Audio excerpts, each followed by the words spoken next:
تمام مومنین کو حکم ہے کہ اٹھتے بیٹھتے چلتے پھرتے نمازوں میں غیر از نماز ہر وقت ان کے اوپر درود پڑھتے رہو تاکہ ان کا ذکر ہمیشہ مسلسل قائم و دائم رہے. جیسے شیخ حسن علی نقودکی اصفہانی بہت بڑے عرفاء میں سے تھے, امام خمینی کے بھی استاد تھے. یہ وہی ہیں کہ جن کے وہ خاص نسخے کی کیمیا جو آپ کو سب لوگوں کو زیادہ تر کو پتا ہے, وہ عمل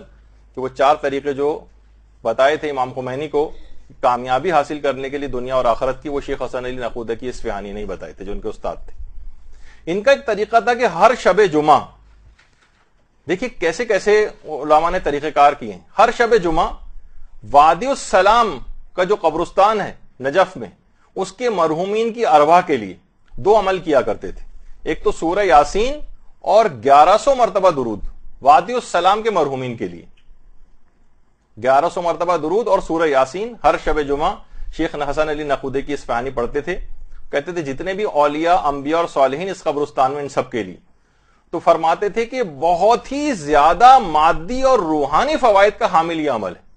بے پناہ آپ کی روحانیت میں اضافہ ہوگا اور مالی اور مادی فائدوں کے اندر بھی بہت زیادہ اضافہ ہوگا اگر ہر شب جمعہ یہ 2 اعمال کیے جائیں وادی السلام کے مرحومین کے لیے. اور ایک اور بہت مجرب درود ہے, دیکھیں آج تک کبھی اس کو کرتے نہیں دیکھا گیا, لیکن علماء نے واقعتاً کیسے کیسے نئے پہلوؤں سے اس کے تجربات کی. یہ جو عادات ہے نا کہ 135 دفعہ پڑھو اور اتنی دفعہ پڑھو اور اتنی, یہ عرفاء نے تجربات کر کر کے ان عادات کو نکالا ہے کہ کب ان کی اثر پذیری بہت کس عدد کے اندر بہت زیادہ ہو جاتی. علماء فرماتے ہیں کہ اگر 2750 مرتبہ یعنی 2750 دفعہ درود صدر اسلام سے لے کر آج تک راہ ولایت اور حقوق عصمت و طہارت پر قربان شہداء کے لیے پڑھا جائے, یعنی امیر المومنین کی ولایت اور ائمہ کی ولایت کے لیے جتنے لوگوں نے آج تک اپنی جانوں کا نذرانہ پیش کیا ہے, ان کے لیے صدر اسلام سے لے کر آج تک کے جو قربان شہداء ہیں 2750 مرتبہ درود اگر کوئی شخص پڑھے تو یہ اس کی روحانیت اور معنویت کو بڑھانے کے لیے بلکہ تمام حاجات کی قبولیت کے لیے انتہائی مجرب ہے. راہ ولایت میں جن لوگوں نے اپنی جانوں کا نذرانہ پیش کیا, دیکھیے کہاں کہاں سے علماء نے اس کو نکالا ہے. کسی کے دماغ میں بھی نہیں آیا ہوگا کبھی کہ مثلا وادی السلام کے مرحومین کے لیے الگ سے کوئی درود ہے, اس کی کوئی خاص تعداد ہے. راہ ولایت کے شہداء کے لیے کوئی خاص قسم کا درود ہے جس میں حقوق عصمت و طہارت پہ قربان شہداء کے لیے جو کہ پڑھا جاتا ہے, لیکن علماء نے اس کو بیان کیا. اچھا, پھر آخرت کے اعتبار سے بھی سب سے زیادہ فائدہ پہنچانے والا یہ عمل ہے, سب سے زیادہ.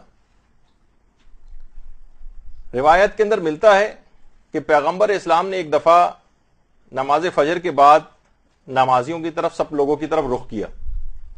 اور لوگوں کو ایک خبر دی کہ آج رات میں نے اپنے چچا حمزہ اور جعفر طیار کو خواب میں دیکھا ہے. میں نے اپنے چچا سے پوچھا اور جعفر طیار سے پوچھا کہ کون سا عمل تم لوگوں نے سب سے زیادہ بہتر پایا ہے عالم آخرت میں جانے کے بعد.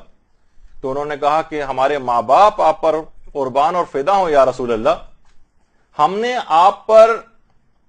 درود پڑھنے سے زیادہ اور پیاسے کو سیراب کرنے سے زیادہ اور محبت علی سے زیادہ کسی کو عالم آخرت میں اس سے بہتر کوئی عمل ہم نے نہیں پایا.